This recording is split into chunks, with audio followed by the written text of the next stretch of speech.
Vendredi 15 octobre 2021, bonjour à tous, il est 6h30 et vous regardez RTI 1. Jeudi, le Premier ministre Patrick Achi a échangé avec les acteurs des filières coton et anacarde sur les moyens de booster la transformation locale. C'était au cours d'un déjeuner à la primature en présence du ministre d'État, ministre de l'Agriculture et du Développement rural, Kobena Kwasi Adjoumani, des rendements de production jugés satisfaisants par le chef de gouvernement, Alexis Ouedraogo. Ce jeudi à la primature, un agenda bien rempli pour le chef du gouvernement. Dans le cadre de ces déjeuners périodiques avec les acteurs clés de l'économie, la filière anacarde était invitée pour des échanges directs, une démarche appréciée. Nous avons parcouru de long en large tous les aspects, nous avons fait l'état des lieux et nous nous sommes compris. Nous nous sommes parlé franchement et nous avons vu la ferme volonté de l'État de Côte d'Ivoire à travers le Premier ministre qui s'engage auprès des acteurs. Nous quittons là pas seulement l'espoir, avec un enthousiasme qui nous a remotivés. Parce que là, il arrive des moments où en fait, on finit par douter un peu des discours politiques. On dit, ah oui, bon, c'est stratégique, ah oui, c'est ceci, cela, mais bon, oui, il y a des initiatives qu'on peut voir, mais bon, qui ne donnent pas les résultats attendus. Mais là, nous avons vu, en fait, notre Premier ministre, qui a vraiment donné son va-tout, c'est-à-dire il a donné. Nous sommes là, il nous a même expliqué ce que nous savions déjà. Okay? Ce n'est pas en fait, ce n'est pas de la philanthropie que l'État aide le secteur privé. L'État aide le secteur privé pour que parce que son chiffre d'affaires de l'État est généré par le secteur privé et la population. Voilà. Donc c'est important que nous sommes partenaires en réalité. À leur suite, autre audience, celle avec Tridem Pharma. Le groupe renforce son positionnement dans le pays avec un investissement de 50 milliards de francs CFA pour la mise sur pied d'une usine de production devant susciter à terme quelques 400 emplois. Avec ce projet, non seulement nous allons renforcer les capacités de production pharmaceutique de la Côte d'Ivoire, mais également les capacités de distribution et faire de la Côte d'Ivoire un véritable acteur de la distribution pharmaceutique, mais également de l'exportation de médicaments. Une nouvelle saluée par l'Ordre des pharmaciens venu présenter au chef du gouvernement le déroulé de la 21e édition du Forum pharmaceutique international qui se tient à Abidjan. Nos pays produisent moins de 10% de nos besoins en médicaments, ce n'est pas normal. On estime que 60 ans après les indépendances, après avoir formé autant de personnes de qualité dans le domaine, il est important maintenant qu'on oriente la vision vers la production locale, et la production qui concerne autant bien les molécules classiques, les médicaments classiques qui sont connus, mais aussi les médicaments qui sont issus de la pharmacopée traditionnelle africaine. Et le pays chérit l'ambition d'être le hub de la sous-région, avec un marché de plus de 300 millions de consommateurs et un environnement industriel fiable et durable. On parle maintenant de sport de football avec le COCAN au grand complet qui était aussi à la primature hier jeudi. Son président Albert François Michel a présenté les 17 membres du comité au Premier ministre Patrick Achi. Rappelons que c'est ce dernier qui assure la tutelle administrative et financière du COCAN. De son côté, le ministre Danho Poulin a promis que toutes les incompréhensions ont été dissipées. Le compte-rendu d'Alexis Ouedraogo. Dernière rencontre de cette journée, celle du Premier ministre avec le comité d'organisation de la Coupe d'Afrique des Nations, venu présenter sa nouvelle mouture. L'occasion pour Patrick Achi de recadrer l'équipe face aux différends affichés ces derniers jours. Ce n'est pas tolérable et ce n'est pas acceptable que l'on puisse assister à de pareils comportements qui ternissent l'image du pays et sa crédibilité. Donc je voudrais saisir cette opportunité pour dire à mes deux ministres que je ne pourrais pas, en tant que Premier ministre, accepter que ce genre de comportement à nouveau se répète. Elle va être nécessairement, dans ces circonstances-là, suivie de sanctions immédiates. Il ne s'agit pas de questions liées à Abidjan ou à la Côte d'Ivoire, mais qu'on est regardé par le monde entier. Aujourd'hui, la Côte d'Ivoire est un pays qui a atteint des performances exceptionnelles grâce à son excellence Monsieur le Président de la République et qui est admiré, qui à nouveau a retrouvé ses lettres de noblesse par le monde, qui jour après jour reçoit des félicitations et que dans ce contexte particulier, il est totalement inconcevable qu'on puisse assister à ce genre de spectacles qui sont totalement à contre-courant de ce qu'est devenu notre pays et de ce qu'elle représente de par le monde. La Côte d'Ivoire se prépare à recevoir en 2023 la Coupe d'Afrique des Nations, près de 40 ans après une première édition de 1984. À moins de 20 mois de l'événement, le message est donc clair, tout mettre en œuvre pour le succès de ce rendez-vous. Il nous a prodigué des conseils pour la bonne marche du comité d'organisation et surtout des conseils pour atteindre les objectifs que Monsieur le Président de la République, son Excellence Alassane Ouattara, chef de l'État, attend du COCAN. Nous avons pris bonne note et nous avons tenu à le rassurer de la disponibilité et surtout de la volonté des membres du COCAN pour réussir cette mission.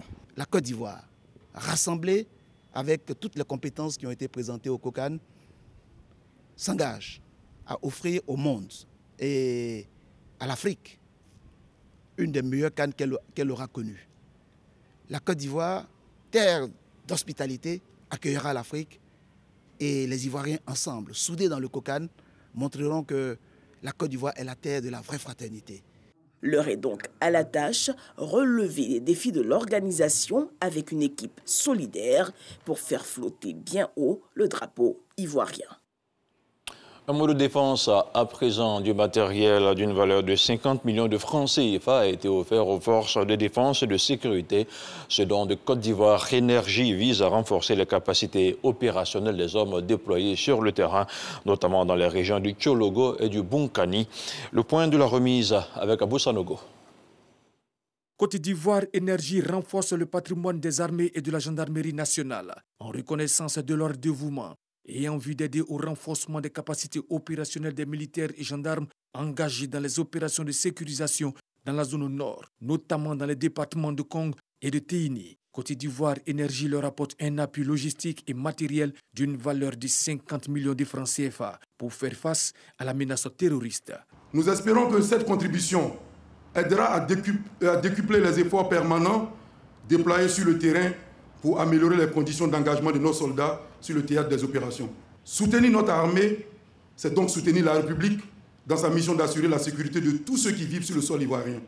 Un geste bien accueilli par les bénéficiaires et qui, selon eux, vise à renforcer les liens armée-nation. Ce lien, si indispensable en période de crise et qui a toujours constitué le socle de l'efficacité de la défense opérationnelle du territoire. Il s'agit que les populations comprennent bien les enjeux de la défense et apportent leur soutien aux actions des armées.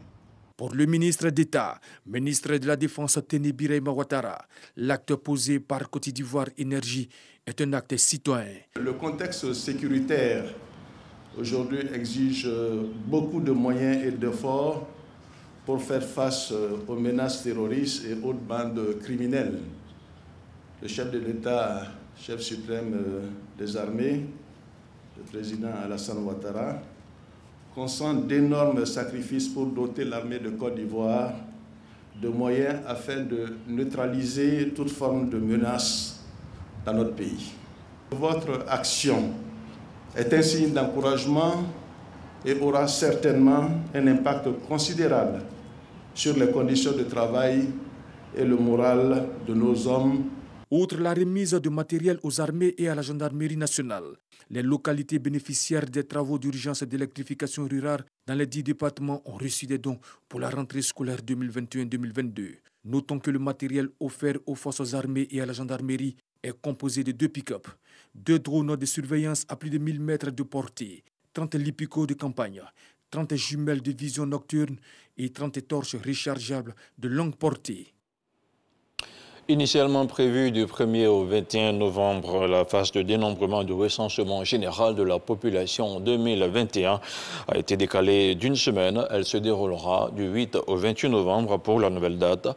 Ce léger décalage a fait l'objet d'une conférence de presse co-animée par la ministre du Plan et du Développement, Niélé Kaba, et Amadou Koulibaly, le ministre de la Communication, des Médias et de la Francophonie. Plus de détails avec Cheikh Koné. Initialement prévu démarrer le 1er novembre prochain, l'opération de dénombrement, étape clé dans le processus du RGPH, recensement général de la population et de l'habitat 2021, est reportée au lundi 8 novembre, soit une semaine de décalage. Les raisons évoquées sont entre autres. Premièrement, nous n'avons pas pu disposer à temps de suffisamment de salles pour organiser la formation des 28 500 agents recenseurs, notamment ceux d'Abidjan. Cette situation est à présent réglée et la formation, qui devait initialement commencer le 11 octobre 2021, va commencer demain, 15 octobre. Deuxièmement, afin de rassurer et protéger les agents recenseurs ainsi que les populations à recenser, il a été adopté la vaccination obligatoire contre la COVID-19 de tous les agents avant leur déploiement sur le terrain. Ainsi, la nouvelle période de collecte va s'étendre du 8 au 28 novembre 2021. Pour ce nouveau chronogramme, la ministre du Plan et du Développement s'est voulue rassurante. Toutes les dispositions matérielles, humaines et financières sont prises pour que ces nouveaux délais soient tenus. Les activités techniques seront encadrées par des activités de communication qui débuteront à partir du 15 octobre 2021. Cette campagne de communication endossée par le ministre Amadou Coulibaly va concerner tous les médias basés en Côte d'Ivoire. Pour ce faire, le ministre de la Communication a lancé un appel à l'endroit des hommes de médias. Je veux en tout cas que tous les médias, que ce soit la presse, presse papier, presse en ligne, les radios, qu'elles soient commerciales, de services publics ou de proximité, c'est le lieu que tout le monde s'engage dans cette opération pour qu'elle connaisse un franc succès qui pourrait bénéficier donc à nos populations, à l'ensemble des populations vivant sur le territoire ivoirien. Le RGPH 2021 est la 5e opération du genre menée en Côte d'Ivoire. Le recrutement du personnel de terrain est achevé. Il porte sur 38 000 personnes, soit 28 500 agents recenseurs et du personnel de réserve. C'est ce vendredi que s'ouvre la campagne nationale de vaccination contre la rougeole, la rubéole et la polio. C'est une action menée par le PEF, le programme élargi de vaccination. Son directeur était jeudi l'invité du journal de 20h. Voici un extrait de son passage. Rougeole, parce que nous avons connu des flambées épidémiques de rougeole, 41 flambées pour l'année 2021. Rubéole, parce que cette maladie continue d'être une préoccupation pour le pays. Et enfin polio, parce que nous voulons nous mettre à l'abri de tout ce qui est circulation du poliovirus en Côte d'Ivoire. Alors, 2 vaccins. Le premier, il est combiné, rougeole, rubéole.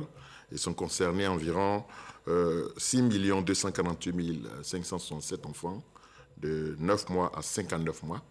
Et le second vaccin, c'est le vaccin polio inactivé, qui concerne, lui, 1 522 220 enfants de 3 à 4 ans. Tous les enfants de cette tranche d'âge-là sont concernés pour la rougeole, quel que soit leur statut. On leur offre l'occasion de renforcer leur immunité. Par contre, pour le second vaccin, c'est bien ciblé, c'est l'enfant de 3 ans à 4 ans. Vous parlez du second vaccin, vous parlez du vaccin contre antipoliomyélitique injectable, inactivé. On a 2 types de vaccins. Il y a le vaccin polio oral, qu'on a dans le PEF de routine, la vaccination de routine, et on a le vaccin injectable qui se fait à 14 semaines. Entre 2017 et 2018, il y a une rupture mondiale de ce vaccin, et certains enfants de Côte d'Ivoire n'ont pas reçu ce vaccin-là. C'est pour ça qu'on parle de campagne de rattrapage. Donc c'est ces enfants qui ont 3 à 4 ans qui vont être rattrapés au cours de cette campagne. Pas tous. Voilà. Les enfants à jour qui ont déjà reçu le vaccin antipoliomyélitique injectable inactivé n'auront pas forcément à avoir ce vaccin-là. Par contre, pour la rougeole et la rubéole, c'est tous les enfants, quel que soit les statuts, de 9 mois à 59 mois. Et c'est gratuit? C'est complètement gratuit. On va vous délivrer une carte de vaccination. Ce n'est pas comme la polio, on passe dans tous les ménages. Les enfants, les parents vont aller vers les postes de vaccination, dans les centres de santé, dans les marchés, dans tous les endroits qui ont été identifiés pour pouvoir recevoir les doses de vaccin. L'actualité internationale nous conduit en Guinée-Bissau où, à l'occasion de la cérémonie de célébration du 47e anniversaire de la création de la police militaire, le général Biagé Nantana a déclaré qu'un groupe de militaires des forces armées révolutionnaires du peuple s'apprêtait à mener des actions subversives. Selon ses dires, ce groupe était en train de mobiliser des soldats en achetant leur conscience contre des billets de banque. Une annonce qui intervient alors que le président Umaro Sissoko Embalo a quitté le pays pour se rendre en France. Il sera reçu ce vendredi matin à l'Élysée par son homologue français, le président Emmanuel Macron. Et en France, justement, la maire de Paris, Anne Hidalgo, a été investie jeudi soir par les militants du Parti socialiste pour être leur candidate à l'élection présidentielle, selon des résultats partiels communiqués par le parti à l'issue d'un vote interne. Selon des résultats portant sur plus de 90% des bulletins, Anne Hidalgo, qui était largement favorite, a obtenu plus de 72% des voix, a annoncé le premier secrétaire Olivier Faure. Elle avait en face un seul challenger, le maire du Mans, Stéphane Le Foll. Ce 6h30 est terminé. Merci de l'avoir suivi. L'info continue sur le www.rti.ci.